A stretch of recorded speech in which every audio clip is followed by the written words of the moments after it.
The eviction notice was taped to the door in yellow paper before the coffee had even finished brewing, and neither the landlord taping it there nor the man reading it through the screen had any idea yet that in 6 weeks' time, one of them would owe the other his life.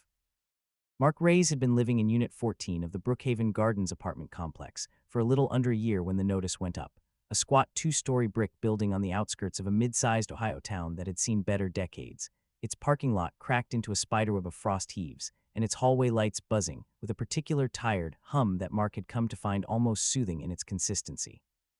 He'd taken the unit because it was cheap, because it didn't ask questions, and because after 11 years as a Navy SEAL, cheap and unquestioning was about all Mark had the energy left to look for in a place to live. He'd served across 4 deployments that had taken him through work he would never speak about in any detail to anyone who hadn't been there beside him, work that had left him with a knee held together by surgical hardware, a lower back that seized without warning on cold mornings, and a particular private kind of damage that didn't show up on any X-ray. The sound of gunfire in enclosed spaces still sent something through his chest like an electrical short, and he'd learned the hard way. In a grocery store checkout line during his first month back stateside, that he could not yet be trusted around sudden loud noises without warning.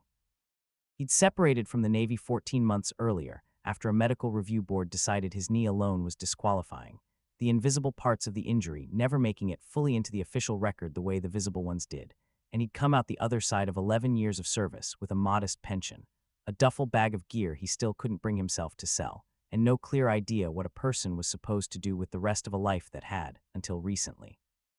been entirely organized around a mission. He worked nights as a security dispatcher for a logistics company 2 towns over, a job that paid enough to cover the rent and not much beyond it, sitting alone in a small monitoring room watching a wall of camera feeds from 4 in the afternoon until midnight, which suited him better than he expected. Nobody minded that he didn't talk much.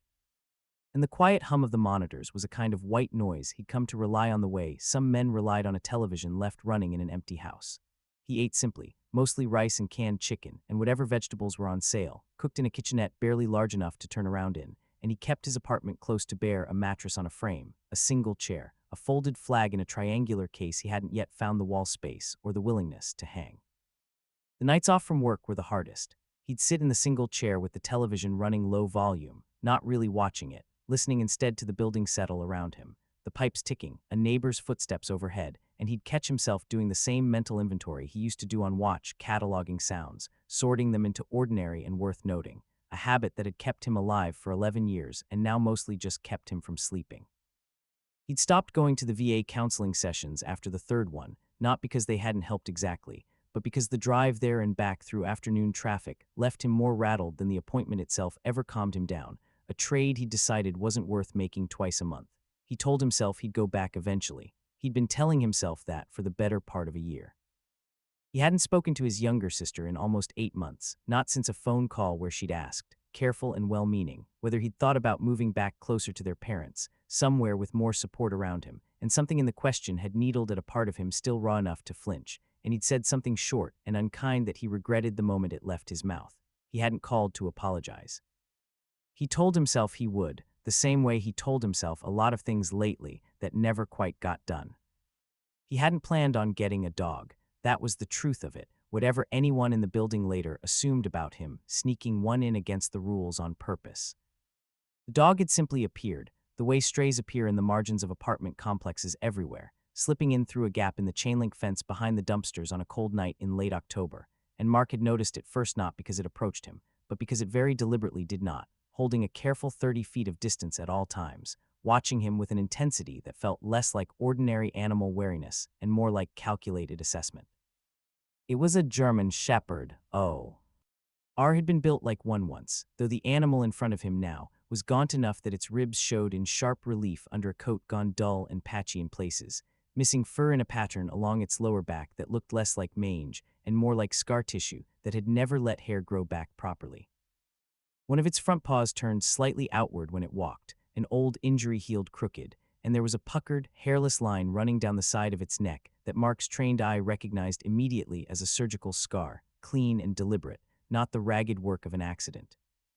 "You're a long way from wherever you started," Mark said quietly, crouched by the dumpster with a piece of leftover chicken held out flat on his palm, and the dog's ears both intact, he noticed, unlike some of the strays that wandered through this part of town, swiveled toward his voice with an alertness that made the hair on his arms rise slightly, the particular prickle of recognizing discipline in an animal that had no obvious reason left to still possess any. It took the better part of 2 weeks before the dog would come close enough to eat from his hand rather than the ground, and Mark kept the whole arrangement quiet, telling himself he was simply feeding a stray the way plenty of people in the building already did for the handful of feral cats that lived under the porches, not adopting anything, not taking on responsibility he had no business taking on when he could barely keep his own life organized past the next paycheck. He tried in those early days to keep some professional distance from the whole situation, the way a man convinces himself he's only observing a problem rather than becoming part of it. He'd set food down and step well back, arms crossed, watching from the stairwell landing with the detached posture of someone conducting a routine check rather than tending to an animal he was growing attached to. "This isn't a long-term arrangement," he told the dog more than once out loud, in the particular flat tone he used to deliver bad news. "You understand that, right? I've got enough going on without a dependent." The dog never seemed especially convinced by these speeches, watching him with the same patient, assessing stillness regardless of how firmly Mark tried to establish the boundaries of the relationship. And slowly, without any single moment Mark could point to as the turning point, the boundaries eroded anyway. But strays have their own opinion about who belongs to whom, and by the second week of November, the dog had stopped waiting by the dumpster entirely and started waiting instead outside the door to Unit 14, curled tight in the narrow strip of shelter the stairwell overhang provided, and Mark came home from a night shift to find it there, shivering in a hard freeze, and made the decision that had, in hindsight, always been the only decision he was ever actually going to make. "All right," he said, holding the door open, feeling faintly ridiculous talking to an animal like it could follow the reasoning. "Come on then, just for tonight." It was not, in the end, just for one night. The dog didn't destroy anything, didn't bark, didn't do any of the things Mark had braced himself to manage in a building with thin walls, and a strict no-pets clause buried somewhere in the lease he'd signed without reading closely enough. It slept curled in the corner farthest from the door, woke when he woke, and settled into his small apartment with a quiet, watchful discipline that struck Mark, more than once in those early weeks, as oddly familiar, the same posture he recognized from his own younger self standing watch, weight balanced, always aware of the exits, always tracking the door. He called it nothing in particular at first, addressing it only as "hey" or occasionally dryly, "problem," a joke he made mostly to himself. "You're gonna get me evicted, you know that," he told it one evening, watching it eye the apartment door with the same fixed attention it gave everything unfamiliar. "Landlord finds out, we're both out on the street. You want to think about that before you get comfortable." The dog, for its part, simply leaned its weight harder against his leg, entirely unbothered by the warning, and Mark found himself scratching behind its ear despite every intention of maintaining a professional distance from an arrangement he kept insisting to himself was temporary.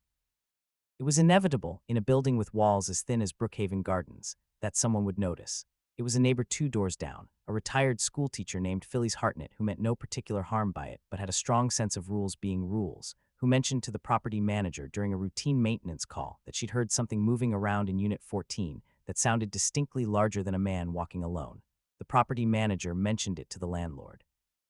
And the landlord, a heavies, perpetually irritated man named Roy Delford, who owned Brookhaven Gardens along with 2 other complexes across the county, and treated every property he owned as a ledger sheet rather than a place people actually lived, did not believe in giving second chances on lease violations, because second chances, in Roy Delford's calculation, cost money. The eviction notice went up on a Thursday morning, taped crookedly to the door of Unit 14, while Mark was still asleep from his night shift, and he found it a little after 9 when he finally got up, the yellow paper catching the hallway light through the peephole before he'd even opened the door. 30 days to vacate, cause listed plainly. Unauthorized animal, violation of lease section 11, subparagraph C. Mark read it twice, standing in the doorway in a gray t-shirt with the dog pressed warm against his leg, and felt something in his chest go very still and very flat, the particular numb stillness he recognized from receiving bad news on deployment, the kind of news you had to sit with a moment before you let yourself react to it. He didn't argue. That wasn't in his nature, not anymore. Not since the Navy had spent 11 years training the argument clean out of him, in favor of quiet compliance with whatever came down from someone else's authority. He went to the leasing office that afternoon anyway, dog left waiting in the apartment, and found Roy Delford behind the counter sorting through a stack of late rent notices with the particular irritation of a man who considered his tenants a collective inconvenience. I understand there's a no pets clause, Mark said, keeping his voice level, the way he'd learned to keep it level in rooms far more hostile than this one. I'm asking if there's any flexibility. He's not aggressive, hasn't damaged anything. I can pay a deposit, whatever fee you need. Roy didn't look up from his paperwork for a long moment, which Mark understood even then was its own kind of answer. Rules are rules, Roy said finally. You want a dog, you find a building that allows dogs. Not my problem to solve for you. He glanced up then, taking Mark in with the flat, assessing look of a man who saw a tenant behind on rent more often than not paying it on time, a man in a faded gray t-shirt with tired eyes and no obvious leverage to push back with. 30 days.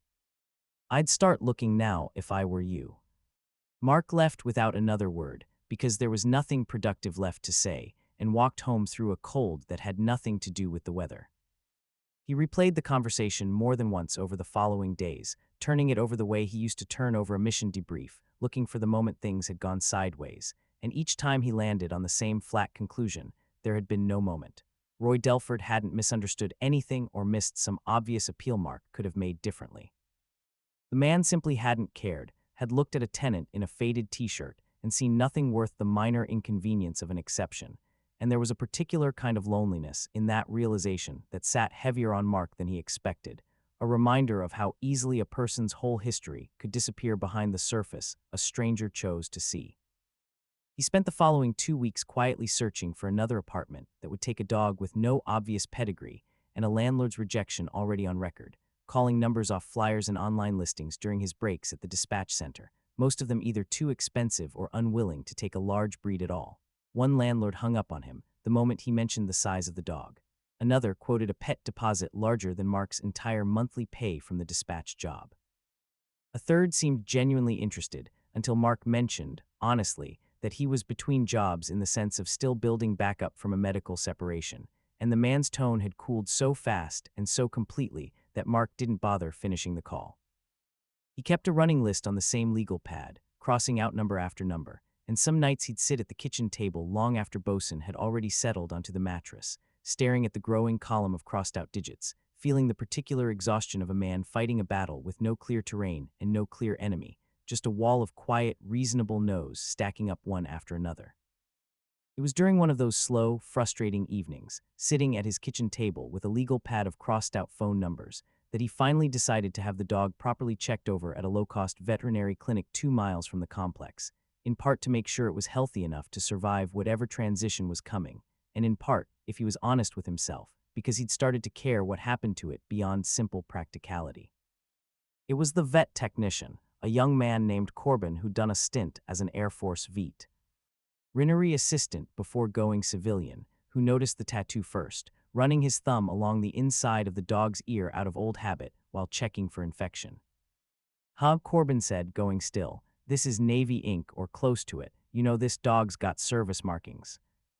Mark felt something shift in his chest, a slow, deliberate recalibration, the particular feeling of a piece of intelligence landing that changed the whole shape of a situation he thought he understood. "No," he said, "I found him behind my building. He was already like this." Corbin read the faded characters aloud slowly, cross-referencing them against a directory on the clinic's computer that took several long minutes to return anything useful, and what it returned made both men go quiet. "This tattoo format tracks to the Navy's military working dog program out of the K-9 Training Center in San Diego," Corbin said. "I can't pull full service records from here. That's locked down tighter than most human personnel files, honestly, but I can tell you this dog was almost certainly attached to a special warfare unit at some point. That surgical scar on his neck, the one you mentioned, that's consistent with a tracking implant removal, the kind you'd see on a dog that worked alongside SEAL platoons specifically, not general-purpose K-9 units." Mark sat with that for a long moment, looking down at the dog, who had settled calm and steady against the exam table leg, watching him with an attentiveness that suddenly made a great deal more sense than it had an hour earlier. He had exactly one contact left from his old life who might be able to run the tattoo number down properly, a retired master chief named Owen Tillman, who had spent the back half of his own career liaising with the Navy's working dog program, coordinating placements for retired MWDs transitioning out of active service. Mark hadn't spoken to him in almost 2 years, not since the reunion dinner where half the room had been too raw to say much of anything real to each other, but he dialed the number that evening anyway, sitting on the floor of his apartment with the dog's head resting against his knee. Reyes, Owen said, picking up on the third ring, warmth cutting immediately through the gruffness. Didn't expect to hear from you. Everything all right? Mostly, Mark said. I need a favor, and it's a strange one. He read the tattoo number over slowly twice, and Owen told him to give it a day or two, said the records for working dogs that had passed through special warfare support were handled with more caution than most, but that he still had enough contacts left to get an answer. The wait stretched longer than Mark expected, and he found himself, during those 2 days, watching Bosun with a different kind of attention than before, noticing the particular way he tracked movement through the apartment's single window, the way he positioned himself between Mark and the front door whenever a delivery truck idled too long on the street outside, small behaviors that had seemed like simple wariness before and now read, with the possibility of a military past hanging over them. As something closer to habit worn deep by years of purpose, he thought about the surgical scar on the dog's neck differently too, no longer just an old injury, but potentially the mark of equipment removed after a service ended, a physical record of something Bosun himself had no way of explaining. Owen called back 2 nights later, and Mark could hear it in his voice before a word was spoken, the particular flat carefulness of a man delivering something heavier than he'd expected to find. Mark, you sitting down for this one. On the floor might as well be. That dog's name is Bosun, full designation B-119, trained through the Navy's Specialized Search Program and assigned in 2017 to a SEAL platoon operating out of the Horn of Africa. His handler was a petty officer named Castillo. Records show 2 confirmed explosive detections credited to that team over a single deployment cycle, both attributed directly to Bosun. Castillo was killed in a training accident stateside in 2020, unrelated to combat, and Bosun went through the same thing a lot of these dogs go through after losing a handler, grief responses that read on paper as behavioral problems, refusing transport, redirected aggression during a kennel transfer. Instead of getting him a proper stand-down and rehoming plan, the file shows he got quietly passed to a private placement contractor about a year ago, and then the paperwork just stops. No adoption record, no transfer confirmation, he drops off entirely. Mark looked down at Bosun, at the crooked paw, the scarred neck, the patchy fur along his back that suddenly made a great deal more sense as the marks of a working life rather than simple neglect, and felt something crack open in his chest that had nothing to do with the eviction notice still taped, forgotten, somewhere on the back of his kitchen door. Bosun, Mark said out loud, testing the sound of it, and the dog's ears snapped fully forward, body going taut with an alertness Mark hadn't seen from him before, the unmistakable response of an animal recognizing, after God knew how long, the sound of his own name spoken by someone who meant to keep using it. The weeks that followed the eviction notice took on a strange, doubled quality. The practical clock still counting down toward a deadline Mark had no solution for yet, and underneath it, something quieter and more important building between him and the dog now sleeping curled against his cot every night instead of merely tolerated in the corner. He learned Bosun's specific habits the way you learn the shape of anyone you live close to under pressure. The dog had a particular way of pressing his head hard against Mark's knee whenever the apartment above them ran their washing machine, a sound that apparently triggered something close to the memory of transport vehicles, and Mark found himself resting a flat hand against Bosun's shoulder in response, an anchor point they'd worked out together without ever discussing it. Bosun made a specific low sound whenever he was unsettled, not quite a whine, a controlled double exhale through the nose, and Mark started listening for it the way he used to listen for changes in radio chatter that meant something was about to go wrong. There was dry humor in the arrangement too, small moments Mark hadn't expected to find room for given everything hanging over his head. Bosun had developed an intense, focused suspicion of the vacuum cleaner Mark occasionally borrowed from Philly's Heartnet, tracking it across the room with total vigilance every time it came out of the closet, only to retreat to the farthest corner and watch from there with wounded dignity once it actually started running. You survived actual combat, and this is what does you in, Mark told him once, and Bosun's only response was to keep his distance from the vacuum with unwavering commitment, and Mark found himself laughing, quiet and real, in an apartment that had held very little laughter in the 14 months since his discharge. A routine built itself around them without either of them planning it. Mark woke most mornings to Bosun already sitting upright near the door, patient but unmistakably ready, and he'd take him down the back stairwell before the rest of the building stirred, walking the perimeter of the parking lot twice, letting the dog work the fence line and the tree break behind the dumpsters with the same methodical thoroughness he must once have brought to far more consequential ground. Mark started narrating those walks out loud, the weather, the state of his knee that morning, the ugly gray of an Ohio sky before snow, the same low patter he used to keep up over a radio just to keep his own head in the right place, and Bosun walked at his side without ever having been asked to heel there. Some old, deep-set instinct about proper positioning relative to the man he'd apparently decided to work for. Evenings on the nights Mark wasn't at the dispatch center took on their own shape too, a single lamp on, the television usually off now. Bosun stretched along the length of the mattress with his head resting on Mark's knee, while Mark worked through the newspaper's classified section, circling apartment listings, with a pen that ran low on ink faster than the search ever seemed to progress.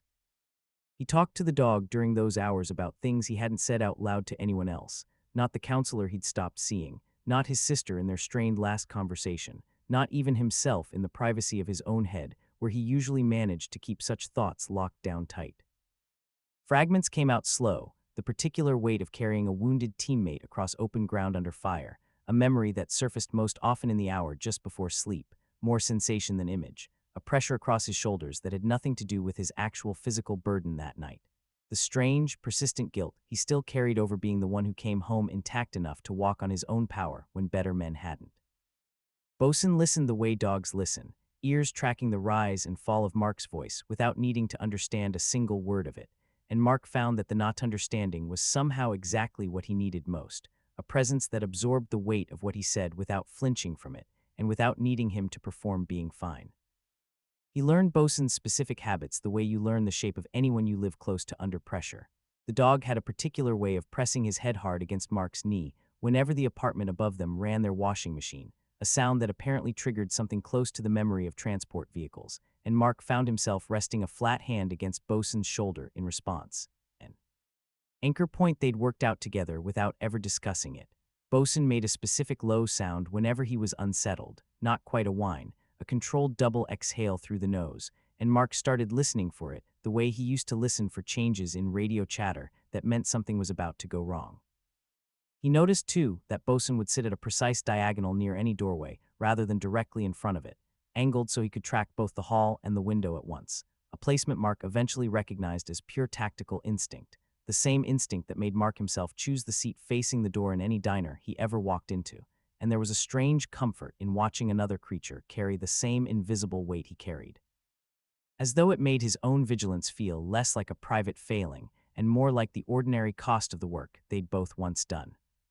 There was a night about 10 days before the eviction deadline, when a thunderstorm rolled through hard enough to rattle the windows, and Bosun came apart in a way Mark hadn't yet seen, pacing tight circuits of the small apartment, panting fast, pawing twice at the door in a controlled, deliberate rhythm that read less like panic and more like an old train signal misfiring in the wrong context. Mark sat down on the floor, made himself small and still the way he'd learned to make himself small and still in far worse rooms than this one, and talked low and steady until, eventually, Bosun folded down against his side, trembling, and Mark wrapped an arm around him and held on, feeling the shaking work its way slowly out of the dog's body, the same way his own hands sometimes shook in the hour after a bad memory surfaced uninvited. He found, a few days later, a raw patch of skin along the crooked front paw, irritated from the way Bosun still favored it, and he cleaned it carefully with supplies from the pharmacy, narrating every step out loud the way he'd once heard corpsmen narrate treatment to wounded men who needed to understand what was happening to their own bodies even through the pain. Bosun held still for it, trembling but still, eyes locked on Mark's face the entire time, and when it was done he let out the soft double huff, almost content, and rested his head against Mark's leg, and Mark sat there on the floor of an apartment he had 30 days left to live in, and felt something loosen in his chest that had been clenched tight since long before the yellow paper ever went up on his door. The days kept ticking down regardless of how much better things felt inside the apartment itself. Mark spent his breaks at the dispatch center scrolling listings on his phone, calling numbers between camera checks, getting the same answer over and over from landlords who either didn't allow large breeds at all or wanted a deposit Mark's budget simply couldn't absorb on top of first and last month's rent somewhere new. He started quietly setting aside boxes in the corner of the apartment, breaking them down flat and stacking them against the wall, a visual reminder of the deadline that Bosun seemed to eye with the same wary unease he gave the vacuum cleaner, as though some part of him understood, even without language, that change was coming, and that change had rarely been kind to him before. The eviction deadline arrived on a cold Wednesday in early December, and Mark had by then found nothing, no landlord willing to take a large breed dog with no papers, no unit within his budget that didn't have a waiting list months long, nothing that would let him keep both a roof and the animal he had, somewhere in the last 6 weeks, stopped thinking of as temporary. He was packing boxes that afternoon, moving with the same grim, methodical efficiency he'd once applied to breaking down gear before a deployment, when Bosun, who had been lying in his usual corner watching the process with quiet unease, suddenly rose to his feet and went rigid, nose lifted, tracking something in the air that Mark's own senses hadn't caught yet. Mark stopped moving instantly, old instinct taking over without a conscious decision behind it. Bosun wasn't barking. He'd planted himself facing the shared wall toward Unit 13, body coiled low, one paw lifted in a controlled, deliberate posture Mark recognized immediately, even without ever having seen a working dog perform it in person before, as an explosive detection alert, the same silent, disciplined signal Owen had described over the phone, trained precisely to avoid announcing a find with noise that might trigger whatever the dog had detected. "What is it?" Mark said quietly, moving to the wall, and it was then that his own nose finally caught what Bosun's had registered nearly a full minute earlier, a faint, acrid chemical smell seeping through the thin drywall, not gas exactly, something sharper and more industrial, the kind of smell Mark's training told him, with cold clarity, belonged to solvents used in the manufacture of something considerably more dangerous than a simple lease violation. He didn't panic. He'd spent 11 years learning exactly what to do with the specific kind of calm that adrenaline produces in a trained operator, and it settled over him now, clean and total, the same rapid mental checklist running almost below conscious thought. What's the source? What's the exposure risk? Who else is on this floor? Where's my nearest exit? How much time do I actually have before this becomes something worse? He knocked on Unit 13's door and got no answer, though he could hear movement inside, quick and furtive, and a second later the smell sharpened enough that Mark's throat tightened involuntarily. He didn't force the door. He pulled out his phone instead, called the fire department, and gave them a location and a description of the smell with the same flat, precise clarity he'd once used calling in a report from far more dangerous ground. And then he knocked on every door along the hallway, moving fast and methodical, getting Philly's Hartnett and the young family in Unit 16, and the elderly couple in 18 out into the cold parking lot well before the first siren became audible in the distance. It was the fire marshal, working the scene 2 hours later after the building had been cleared, and the occupant of Unit 13, a man Mark barely recognized from passing him occasionally in the hallway, had been taken into custody, who explained to Mark what Bosun's alert had actually caught. The tenant had been running a small but volatile methamphetamine operation out of his unit for several months, undetected, the chemical byproducts venting slowly through a shared ventilation duct that connected directly to the crawlspace above Unit 14's own closet, a setup that the fire marshal said grimly had likely been a matter of weeks, possibly days, from either a fire or a toxic exposure incident serious enough to have taken out half the building. "Your dog smelled that through a shared wall before any of our equipment would have flagged it," the fire marshal told him, shaking his head slightly. "That's not luck, that's training." Mark stood there in the cold with Bosun leaning steady against his leg, watching evidence technicians move in and out of Unit 13 with sealed containers and cameras, and felt the strange, doubled weight of the moment settle over him, relief that everyone in the building had made it outside safely, and underneath that, a slower, colder understanding of just how close the last several weeks had come to ending in something far worse than an eviction notice. It was Roy Delford, arriving at the scene an hour after the fire trucks with the particular pale, shaken look of a landlord, who has just understood how close his liability exposure had come to catastrophe, who first heard the full story from the fire marshal directly, that the tenant Mark Reyes, the same man Roy had evicted 3 weeks earlier over an unauthorized dog, had likely prevented a fire or chemical exposure event that could have injured or killed several of Roy's other tenants.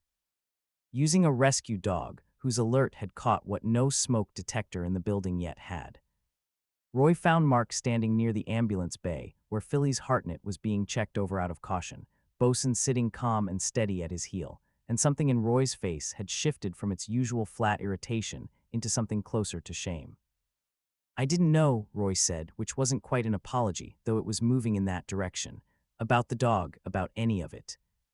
Mark didn't say anything right away, watching the last of the emergency vehicle's lights strobe red and white across the cracked parking lot, and when he finally spoke, his voice carried none of the anger he might reasonably have felt entitled to. "He was a working dog before he was anything else," Mark said. "Navy, special warfare support, lost his handler, got mishandled by a contractor after that, ended up starving behind your dumpster, He looked at Roy directly then. "You evicted us for a lease violation. He just saved your building." It took the county fire investigator, working alongside the police over the following weeks, to fully untangle the operation that had been running out of Unit 13, a small distribution network that, once properly investigated, connected back through 2 more addresses to a supplier operating across 3 counties. An investigation that Mark's initial call and Bosun's early alert had effectively kicked off weeks before it might otherwise have been discovered. Detectives came by Mark's apartment twice more in the following weeks to walk through the timeline again, and each time Mark answered plainly, without embellishment, laying out exactly what he'd smelled and when and what Bosun had done, refusing to dress up an account that was already, on its own, dramatic enough to hold a room's attention. He learned secondhand, through a conversation with one of the responding officers, that the tenant in Unit 13 had been under loose surveillance for weeks already as part of a wider county investigation, and that Mark's call, prompted by nothing more than a dog's silent alert through a shared wall, had accelerated an arrest that detectives privately admitted might otherwise have dragged on for months, giving the operation more time to expand and, quite possibly, more time to end in exactly the kind of catastrophe the fire marshal had described. The story that eventually made the local news, a decorated Navy SEAL and his rescue dog, a former military working dog himself, uncovering a drug operation that had put an entire apartment building at risk, spread through the small town faster than Roy Delford's rent notices ever had, and Mark found the attention harder to sit with than the danger itself had been. He wasn't a man built for cameras or headlines, and he turned down 2 of the 3 interview requests that came his way, agreeing only to a short segment with the local paper because the reporter, a soft-spoken woman named Denise Acaffer, had taken the time to actually ask about Bosun's service history rather than simply the drama of the discovery, and Mark found he didn't mind talking about that part nearly as much. Roy tore up the eviction notice himself, in person, standing in the leasing office doorway with an awkwardness that suggested he'd never had much practice admitting he was wrong about anything. He offered Mark a renewed lease with the no pets clause formally waived, along with 3 months of free rent that Mark initially tried to decline before Roy insisted, gruffly, that it was the least the situation called for. He offered more than that, too, in the weeks that followed, once the local paper's coverage brought a wave of attention Roy hadn't expected, and if Mark was honest, seemed to enjoy rather more than his earlier discomfort, suggested he would reward money pooled together by a handful of Brookhaven's own tenants grateful for the warning, and an offer from the county to formally recognize both Mark and Bosun at a small ceremony held on the courthouse steps in January. Cold enough that everyone's breath fogged the air, while a representative from Veterans Affairs read out a certificate of commendation that named them both by name. Word moved through Brookhaven Gardens, the way news moves through a small apartment complex, fast and warm at the edges, and the shift in how people looked at Mark in the hallway happened almost overnight. Where before he'd been the quiet man in 14 who kept to himself and apparently broke the rules, he became, within a matter of days, the man tenants nodded to with something like gratitude every time they passed, several of them stopping to ask after Bosun by name, a few of the younger kids in the building working up the courage to ask, wide-eyed, whether it was true he used to sniff out bombs overseas. Mark answered the same way every time, plain and without exaggeration, and found that the telling of it got a little easier with each repetition, the story losing none of its weight but gaining, gradually, a shape he could hold without flinching. Mark didn't take much of the money. He put a small amount toward proper veterinary care for Bosun's crooked paw, a corrective brace that eased the limp considerably over the following months, and gave most of the rest, quietly, to a local veterans outreach group that helped other former service members navigate exactly the kind of housing gap he'd nearly fallen into himself. He hung the folded flag on his living room wall for the first time since coming home, finally finding, somewhere in the previous 2 months, the particular kind of steadiness that made the gesture feel less like grief and more like an honest accounting of who he'd been and who he still was. Phyllis Hartnett, whose innocent comment to the property manager had started the whole chain of events, brought over a casserole a few weeks later, standing a little sheepishly at Mark's door. "I didn't mean to cause you any trouble," she said. "I just heard something moving around and got curious. I had no idea." "You didn't do anything wrong," Mark told her, and meant it. Most dangerous-looking things usually turn out to be something else, once you actually look close enough. Bosun, sitting calm at his heel with his ears pricked toward the conversation, let out a single soft huff, and Phyllis laughed, reaching down carefully to let him sniff her hand before she left, and Mark stood in his own doorway a long moment afterward, looking out at a parking lot that had somehow, over the course of one dangerous night and the 2 frightening months before it, come to feel like something closer to home than it ever had in the 14 months prior. Winter settled fully over Brookhaven Gardens in the weeks that followed, snow banking up along the cracked park. Lot in the same drifts it always had, and Mark found the season passing differently than the previous one had, not lighter exactly, but steadier, the particular steadiness of a man who had finally found something worth organizing his days around again.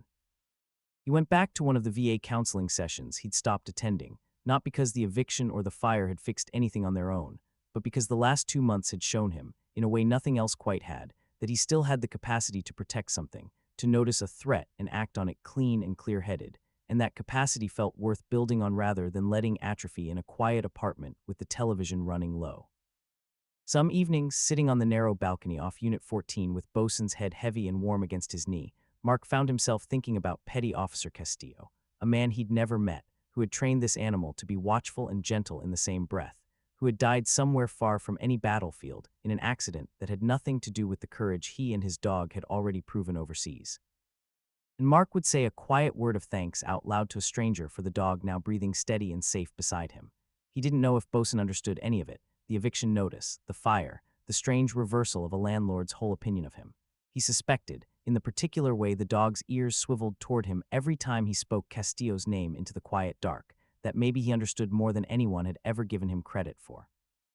If you stayed with Mark and Bosun's story through to the end, thank you for spending this time with us. If it moved you, take a second to like this video and subscribe, because it genuinely helps stories like theirs find the people who need to hear them. Leave a comment and tell us what part of the story stuck with you most, and if you know someone who served, or someone who's ever had a dog show up in their life at exactly the right moment, go ahead and share this one with them. We'll see you in the next story.